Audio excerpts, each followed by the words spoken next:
Hello, good afternoon to everybody, and Happy New Year. And with the new year, we get a new version of our USM Faculty Credentials and Qualifications Manual that will be uploaded to the Provost website soon and has been attached to an email to you that also included a link to this particular screencast. So, the 2020 version, you can tell the 2020 version because we got 2020 down here on the cover page. And what I thought I would do is just go through some of the processes and changes that we have made to the faculty qualifications and credentialing process and rules, whatever you want to call them, for the 2020 year. This particular set of changes included a table of contents. So now on page 1, which is after the cover page, you can see a table of contents, so you'll know exactly where all of the materials that are covered in the Faculty Qualifications and Credentials Manual are located. So we've kind of broken it up by heading. And we also did include a copy of the new Faculty Qualifications form on page 11. That'll be available not only in the manual itself, but will also be available on the Provost website shortly once we get all that uploaded. So you have a copy of it now. That's one of the reasons why I included it in the manual. I also included a page dedicated to the process for our review of last year's manual and what suggestions came as a result of that process. So that's listed here on page 2.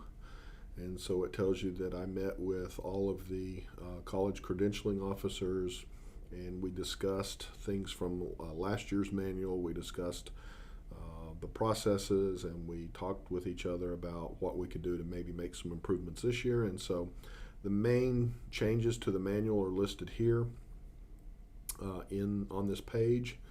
So obviously we included a description of the changes, we numbered the pages which weren't numbered last year, we gave a table of contents page, we did provide some clarification of what other documentation was in the required documentation section of the manual. We mentioned that variable title courses would only be counted now if the title of that variable title course was provided on the transcript. I'll talk a little bit more about that in just a moment. That's important from a credentialing standpoint because variable title courses, if it just says special topics or whatever the variable title course is, it's not really descriptive as to what kind of content was covered. So we wanted to be able to have that information as well as we do the review. We have made some updates to the faculty qualifications form, and I will show you those as we get to the end of this document. The main thing is that now we have a place to mark whether or not the qualification is going to be based on a standard qualifications process or an alternative qualifications process. So you'll need to be checking those as you're filling out these forms now. We've included a space for the IMPL ID for all of our current faculty. So when you're putting a faculty qualifications form through for a faculty member that is currently on staff here, you need to include their IMPL ID in the space provided. We've removed some of that term information, so no longer are you telling me what courses are going to be offered in the fall and spring, but you're just going to be telling us what courses you want that individual to be credentialed for. So term information is irrelevant now in this process, and so we've removed that. I've provided an explanation in the form itself for what a TA is to be, and it's really only for TAs who are instructor of status, or instructor of record status only.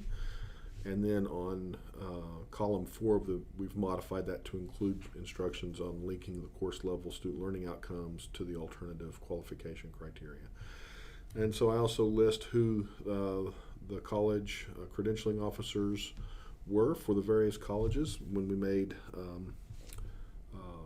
back in December, sat down and had this discussion about what we would include in the 2020 version. So basically the layout of the manual is essentially the same as last year. You've got an introduction that talks about why we do what we do and what policies we're following in terms of SAC-COC policies, and the instructor of record policy here at the University of Southern Mississippi.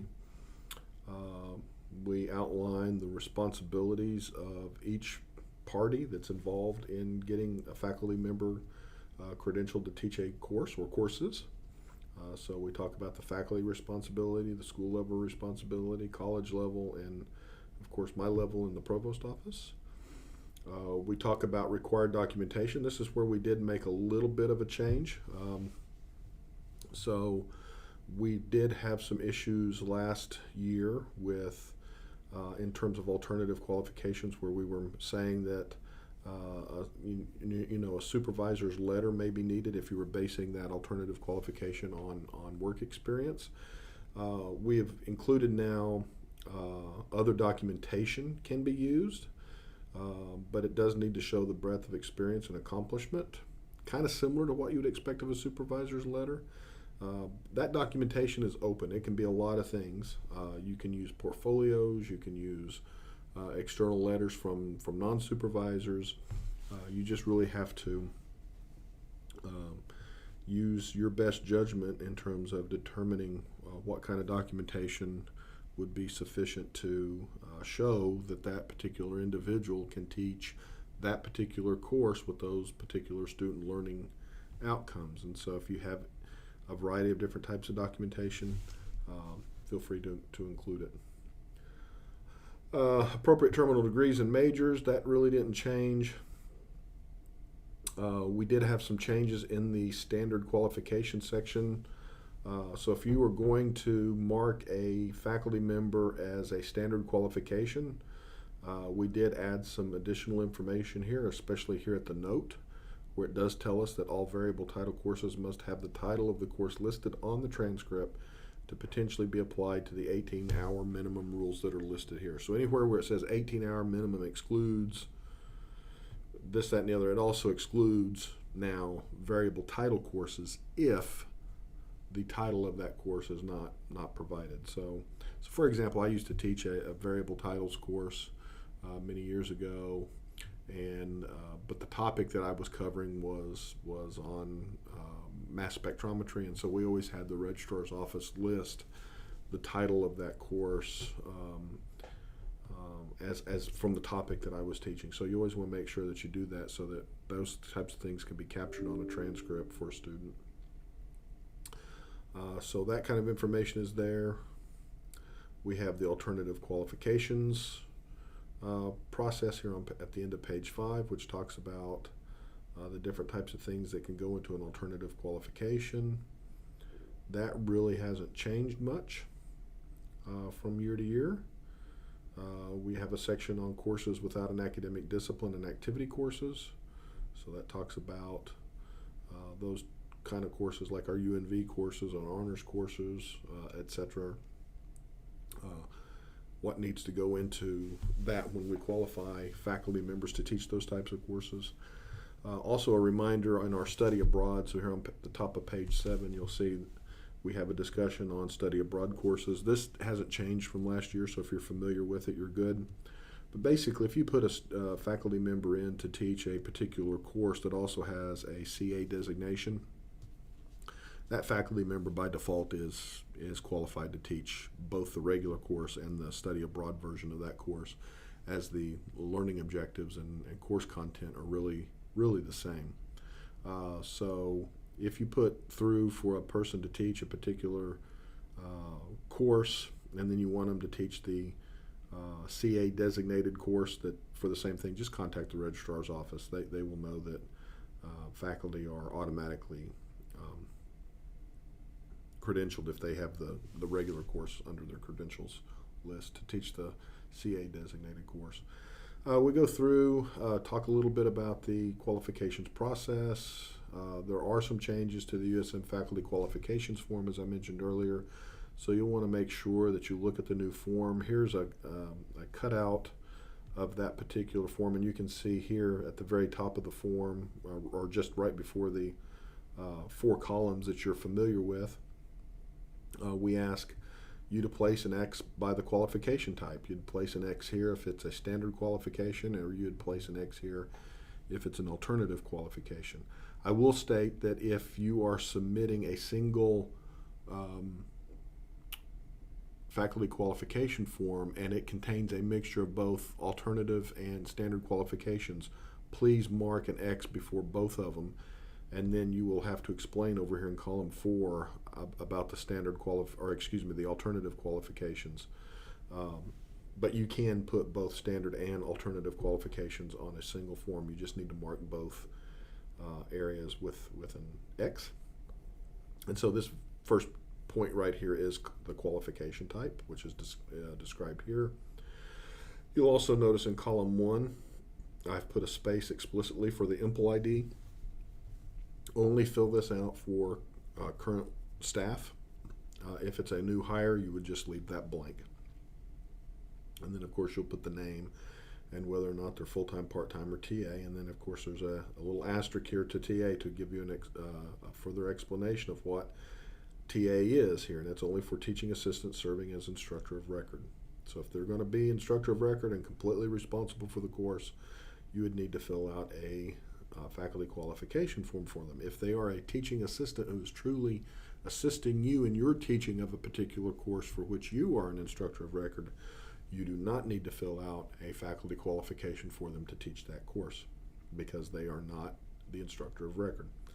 You'll also notice in column 2 we have changed this from last year to where now it just says course number, title, and credit hours, and then of course the developmental, the undergraduate transfer, and the graduate needs to be included. I'll show you an example of that in a moment, but you'll notice we got rid of the term information. So we used to ask, is it going to be in the fall term, the spring term, the summer term, whatever the case may be. So we've done that. And then in column 3 has remained unchanged. And column 4 for other qualifications and comments, I put a little statement in here that this must be completed for all alternative qualifications. Now you might complete column 4 if you want to explain something for a standard qualification, and we encourage you to do so. However, if you mark alternative qualification on any form, column 4 is going to have to be filled out with how that alternative qualification meets the needs of those courses that are listed in column 2. So there's a description of all of those things there. Again, there's that note on column 4, must be accompanied by supporting evidence. And then here's an example that I put together showing both a standard and alternative qualification for a fake faculty member teaching 2 science courses. One is a chemistry course, one's a BSc course. And you can see there's their degree information, there's their course information from their undergrad. Now I know it does say graduate coursework if needed, but since this is an alternative qualification as well, we're using some of this undergraduate coursework as part of the qualification for this particular individual. And so you'll notice that some of those are or at least one of them anyway, is at a graduate level that they use to satisfy a requirement for their undergraduate degree. And then over here in column 4, we provide an explanation of the alternative qualification for this particular individual. And so this is a person who has a chemistry PhD degree. So, you know, that's pretty much a standard qualification for this Chemistry 255 course. But for the Biological Sciences course, we're going to need to alternatively qualify them, and so that's what is described here. So you can see it talks about alternative qualification sought for the 399 course and then an explanation. So I would really like to see you, for any course that you think it has to be alternative qualification on a form like this, that you actually list in column 4 which courses that is in column 2 so that we can make the connection. If you're just completing alternative qualification and there's no standard qualification mentioned, then you can just provide a narrative description here of why for the courses as a whole. That would be fine. But here where it's a mix, we need to know which course here you're seeking the alternative qualification. Even in this particular example, it's pretty obvious. No real changes to the faculty qualifications and hiring process section, but I would encourage you to read that. And then, of course, updating faculty qualifications. Nothing really new there, except you'll notice here on page 10, we are asking you not to include previously approved courses in column 2, when you resubmit for a faculty member who already has some approvals here at the university, it kind of makes it confusing sometimes for the staff who have to input this information once I approve it. So we're asking, when you submitting a form that has additional qualifications for a current faculty member, only include those courses for which you're currently seeking the approval. The ones that have been previously approved, those are already in the table, and we don't need to worry about those. So all of that is described there, and then of course interdisciplinary faculty, discussion of that here at the end of page 10, and then on page 11 we actually have the faculty qualifications form. Now when we upload this to our web page, it is possible that this link might change, and so I will let you know if that does happen, but this is what we have at the moment. But this is the actual form, so this would just be a link to get to the manual, and so it's not going to be really an issue. If you're getting your form from the manual, you've got the manual, right? And so you'll see we made a few little changes. We now say school instead of school department because of the reorg. What academic term you're going to begin the college, the date that your form is completed. You still have the space to put who prepared the form, and then of course a place for the school director's signature and a place for the dean to process. And then we did make a change here. An approved form must be on record with the Office of the Provost before the faculty or TA/TA being assigned to the courses.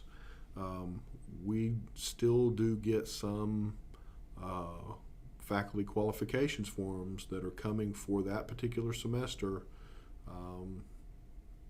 You know, shouldn't be doing that. We don't need to be having people in a classroom teaching that haven't been qualified to do so. So please keep that in mind. We need every faculty member to be qualified for the course they teach on the day that they go in to teach that class. Just needs to be that way. We need to have all of our I's dotted and T's crossed. You'd take this form in Word, you would place an X either by standard qualification, alternative qualification, fill it out, print out this page, and submit it on. So that's just a quick overview of our new edition of our faculty qualifications and credentials and qualifications manual. We will have this up on the Provost website in short order, but I wanted to send this out to you all so that you can begin immediately using the new faculty qualifications form and following the new procedures. So thank you very much. I wish you all a great start to the new semester that's coming up,